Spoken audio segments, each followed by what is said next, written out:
من الشیطان الرجیم بسم اللہ الرحمن الرحیم ان اللہ ملائکۃ یصلون علی النبی یا ایھا الذین آمنوا صلوا علیہ وسلموا تسلیما اللہم صل علی محمد وآل محمد وجل فرجهم آل محمد بسم اللہ الرحمن الرحیم انما یرید اللہ لیذھب عنکم رجس البیت ویطہرکم تطہیرا اللہم صل علی محمد وآل محمد وجل فرجهم آل محمد۔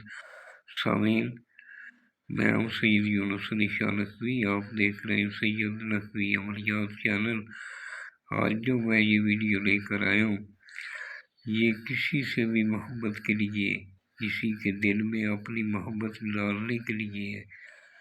کسی کے بھی دل میں آپ اپنی محبت ڈال سکتے ہیں۔ یہ سب سے پہلے میرے چینل کو سبسکرائب کر لیں، شیئر کر لیں، لائک کر لیں، کمنٹس میں انشاءاللہ لکھ دیں۔ میری طرف سے اجازت ہے۔ 42 مرتبہ درود پاک پڑھنا ہے، میری طرف سے اجازت ہے۔ کاغذ سفید رنگ کے لینے، لائن والا کاغذ نہیں لینا، کالے رنگ کا قلم جس میں مکس سیاہی ہو، کالی سیاہی، زعفران اور ہلکے گلاب سے ملا کر آپ نے بنانا ہے۔ جس جگہ بیٹھ کر لکھنا ہے وہ جگہ پاک صاف ہونی چاہیے، وہاں کسی جاندار کی تصویر نہیں ہونی چاہیے، کوئی عاملہ عورت آپ کے پاس نہیں ہونی چاہیے، اور آپ نے عطر لگانا ہے، خوشبو لگانی ہے، کاغذ پر بھی، اپنے دونوں کندھوں پر بھی۔ تسبیح آپ نے پاس رکھنی ہے، بھلے کسی بھی رنگ کی تسبیح ہو، آپ نے اپنے پاس رکھنی ہے۔ اور اگر وہ آپ کے قریب ہے تو یہ 26 بنا لیں، 9 عدد اس کو پلانے ہیں، 9 دن روزانہ ایک پلانا ہے۔ اگر پلا نہیں سکتے تو پھر آپ نے 12 عدد جو ہے یہ اس طرح کے بنا کر روزانہ ایک جلانا ہے، اس کے گھر کی طرف منہ کر کے جلانا ہے۔ ایک آپ نے اس طرح فولڈ کر کے کالا دھاگا اوپر ڈال کر کالے کپڑے میں شاپر میں لپیٹ کر یا کالے چمڑے میں ریکسین میں اس کو سلائی کر کے اپنے گلے میں پہن لیں۔ بازو میں بھی پہن سکتے ہیں، اگر بازو پہ پہنے تو عورت جو ہے وہ الٹے بازو پہ پہنے گی، مرد سیدھے بازو پہ پہنے گا۔ اور جس جگہ بیٹھ کر لکھنا ہے وہاں اپنے اگربتی جلا کر پاس رکھنی، اور اول آخر 11 مرتبہ درود پاک پڑھنا ہے، درمیان میں 3 مرتبہ آیت الکرسی پڑھ کے اس کو شروع کرنا ہے، اپنا سوال بنا لینا ہے۔ اور اسی طرح کا آپ نے یہ جو میں نے سرخ رنگ کا لکھا ہے 1 2 3 4، یہ میں نے چال بتائی ہے، اس چال سے آپ نے لکھنا ہے، اسی چال سے آپ نے بنانا ہے۔ یہ جو نیچے ہے سیدھی لائن اسی طرح بنا کر جس طرح اردو لکھا جاتا ہے اسی طرح لکھنا ہے۔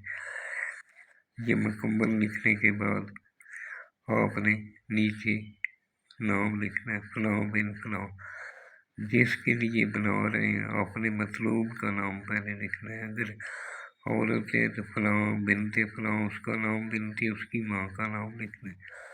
الحب اپنا نام آخر میں لکھنا ہے، فلاں بنت فلاں۔ اگر آپ عورت ہیں تو بنانے والا جو ہے اپنا نام بعد میں لکھے گا، اگر آپ مرد ہیں تو فلاں بن فلاں، اپنا نام بن اپنی ماں کا نام لکھ دیں۔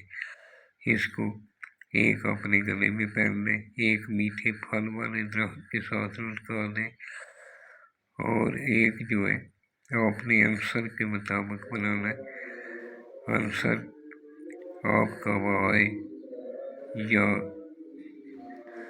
پانی ہے یا آتشی ہے، اس طرح آپ نے عنصر اپنا مل جاتا ہے۔ اپنا میرے سے اپنا نام بتا کر واٹس ایپ پہ میسج کر کے، یہ میرا واٹس ایپ نمبر لکھا ہوا ہے، مجھے واٹس ایپ پہ میسج کر دیں۔ جب بھی آپ میسج کریں گے، میں انشاءاللہ اس کا فوراً جواب دوں گا۔ اگر آپ نے اپنا آنسر معلوم کرنا ہو تو مجھے بتا دینا، میں آپ کا آنسر بتا دوں گا۔ اس کو مکمل ویڈیو کو دیکھیں، بار بار دیکھیں اور آگے شیئر کریں، لائک کریں، کمنٹس میں انشاءاللہ لکھیں۔ اور میری طرف سے اجازت ہے، فون کر کے اجازت لینے کی ضرورت نہیں ہے، میں اجازت ساتھ ہی دے دیتا ہوں۔ اور کوئی بات پوچھنی ہو، میرے سے بنوانا ہو تو میں دیا لے کر بنا دیتا ہوں۔ اور 12 عدد یہی بنا کر آپ نے روزانہ رات کو ایک جلانا ہے۔ شام کے بعد اس کی بتی بنا لیں، بتی بنا کر اس کے اوپر تھوڑی سی روئی لپیٹ لیں۔ اگر چنبیلی کا تیل اس کے اندر ڈال کر دیے میں رکھ کے اس کے گھر کی طرف منہ کر کے روزانہ جلا دیا کریں، انشاءاللہ آپ کے پیار میں، آپ کی محبت میں وہ پاگل ہو جائے گا، آپ کے بغیر اس کا جینا محال ہو جائے گا۔ دعاؤں میں یاد رکھیں، جب بھی دعا کے لیے یاد آئے میرے ملک پاکستان کے لیے دعا کریں، اپنے لیے دعا کریں، ہمارے لیے دعا کریں۔ پاکستان کو مالک ہمیشہ خوشحال رکھے۔ کسی جادو ٹونے والے کے پاس مت جائیں، جادو ٹونا کرنے والا بھی کافر مذہب اسلام سے خارج ہو جاتا ہے، اور کروانے والا بھی مذہب اسلام سے خارج ہو جاتا ہے۔ دعاؤں میں یاد رکھیں۔ والسلام سید یونس علی شاہ نقوی۔